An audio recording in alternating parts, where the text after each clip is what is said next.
Luva foi um nobre português ou um homem simples das classes populares? Há duas versões em relação à sua origem. Vamos inicialmente à lenda, e quem vai falar sobre ela é o juiz de direito aposentado e pesquisador Clélertal. Nascido em Cantagalo e convivendo com essa lenda, assim que se aposentou como magistrado, foi pesquisar na Biblioteca Nacional se Mão de Luva era realmente o nobre duque de Santo Tirso. Descobriu que não consta na relação da nobreza lusitana nenhum duque de Santo Tirso.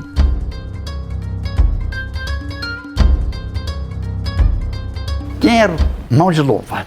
Segundo a lenda, um fluxo da qual eu me criei, porque eu era fascinado por essa lenda também. O Mão de Luva era um duque português, duque de Santo Tirso, que se enamorou da princesa herdeira do trono, porque na época Portugal era dirigido por Dom José I, mas quem mandava lá dentro era o Marquês de Pombal, o primeiro-ministro, ele é que dava as ordens.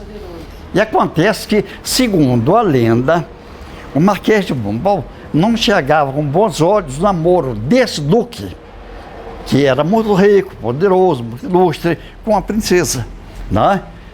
Era Maria I. É Maria I, que veio morrer mais tarde aqui no Rio de Janeiro, em 1816. Mãe de Dom João VI. Veio morrer velha. Mas era mocinha na época. Sim. Namorada, segundo a lenda, né? Do Duque de Santo Tirso.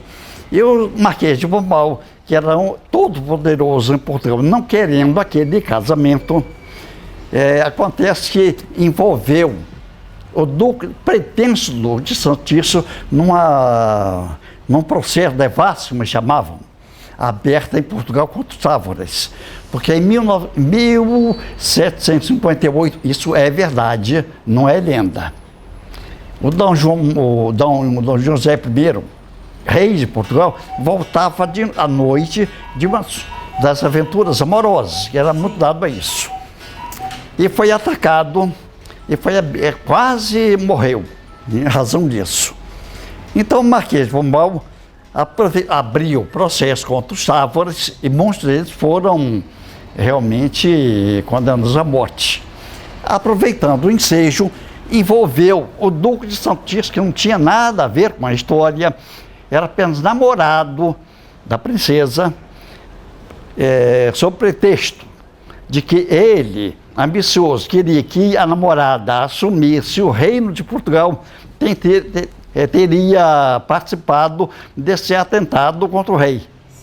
Né? E o envolveu naquele processo e acabou, enquanto os Távoras foram condenados à forca, e isso é verdade, diz a lenda, que o Duque de Santo Tirso também foi envolvido nesse processo maliciosamente pelo Marquês de Pombal para afastá-lo de Portugal.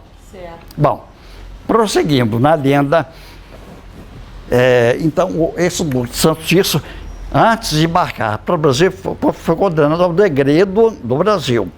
Ele esteve na prisão do Limoeiro, à espera de uma embarcação que o trouxesse para o Brasil.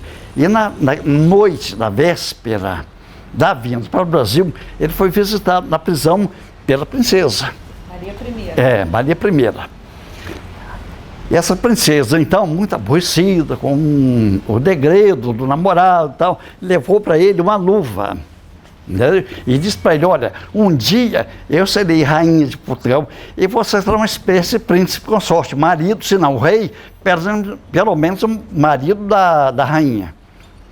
Mas você vai curtir o seu degredo no Brasil, que foi condenado a tanto, e o Marquês de Pombal que manda aqui dentro, mas leve essa luva e calce-a, até que nós nos encontremos um dia, para que essa pele aqui, que está tocando na minha mão nesse instante, não toque na mão de mais ninguém, a não ser, inclusive, de outra mulher. Né? Bom, ele então calçou a luva, assumiu o compromisso de conservá-la enquanto durasse o degredo do Brasil e veio. Chegando aqui, ele então, muito nobre, tirou uma de bandeirante, não é? Comandou a invasão de uma área proibida e fundou Cantagalo. Sim. Essa é a lenda. Manuel Henriques, o Mão de Luva, nasceu na freguesia de Santo Antônio de Ouro Branco, Bispado de Mariana, em Minas Gerais.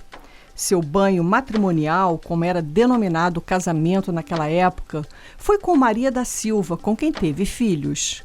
Mão de Luva tinha aproximadamente 35 anos quando se embrenhou nos sertões do Macacu com seus 3 irmãos, esposa, filhos, escravos e vários companheiros em busca do ouro de aluvião nos córregos dos rios Grande e Negro. Ludwig Wilhelm von Eschweg, mineralogista alemão que viveu em Minas Gerais, a ele se refere como um mulato ativo e atrevido que entrou em muitas desordens, sendo que numa delas perdeu uma das mãos que substituiu por uma luva de couro. Ainda segundo o cronista, Mão de Luva sabia aliar à força bruta finos golpes de inteligência. Insinuante, não lhe faltava habilidade para envolver e subornar autoridades e nem energia para se impor aos comandados, para quem a sua palavra era lei. Von Eschweg acertou quando disse que Mão de Luva subornava autoridades. No entanto, se equivocou quando o descreve como um homem mulato. Era um homem branco, casado na igreja, com posses, de classe média, se comparado com os padrões atuais. A decadência da extração de ouro em Minas Gerais teve início a partir de 1765. Desde então, inicia a entrada de indivíduos vindos da capitania de Minas Gerais para os sertões do Macacu, na época denominada de Descoberto. Era uma região habitada pelas tribos indígenas Osoróis, Xopotóis e Puris.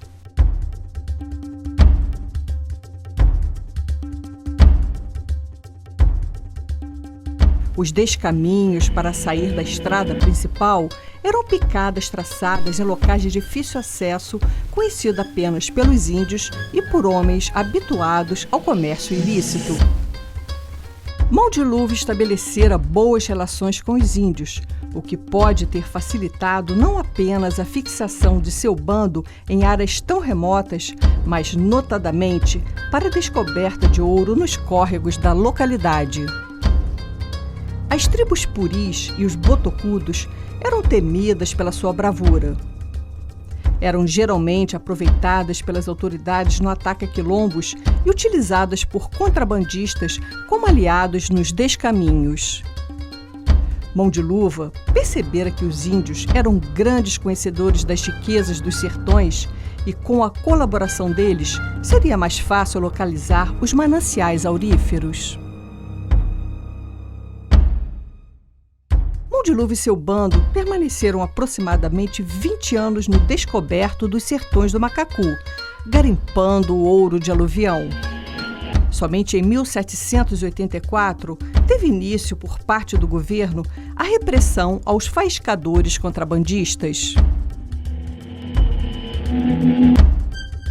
Como foi possível Mão de Luva ter permanecido tanto tempo explorando ouro naquelas bandas sem ser incomodado pela coroa portuguesa?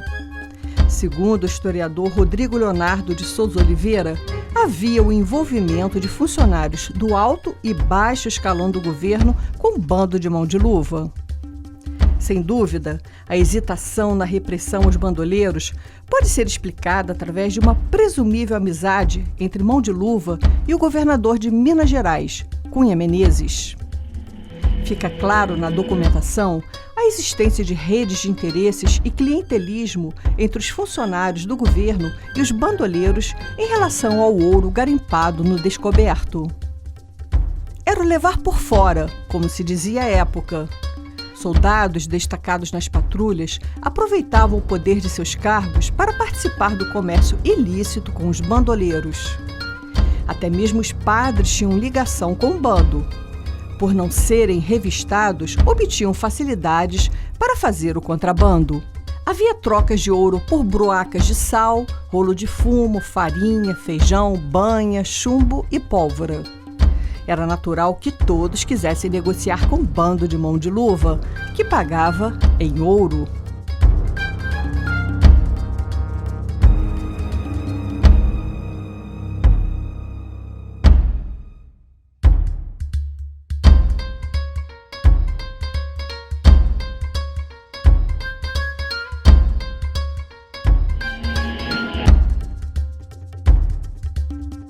Outra causa da dificuldade em desbaratar o bando de Mão de Luva era porque as tropas eram compostas na maioria por lavradores, chamados de roceiros.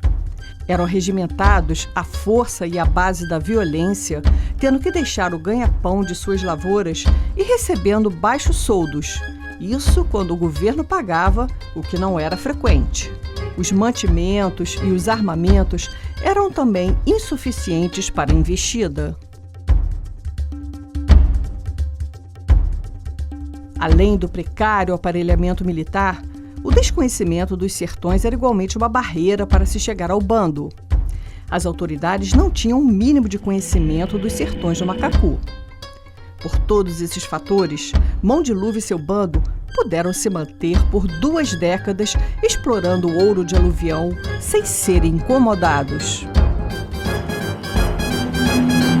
A forma encontrada pelos governos de Minas Gerais e do Rio de Janeiro para desbaratar o bando foi o sistema do engano.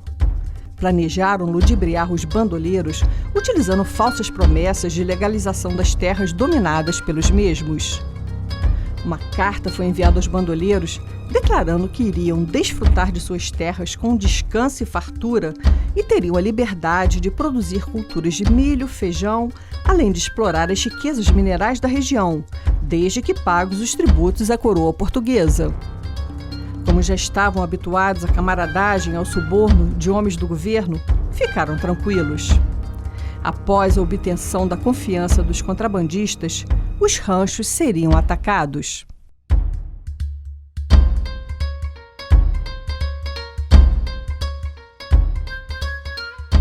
Não havia no descoberto dos sertões do Macacu muitas centenas de pessoas como se imaginava. No entanto, o bando estava se fortalecendo ao ponto de se tornar um arraial.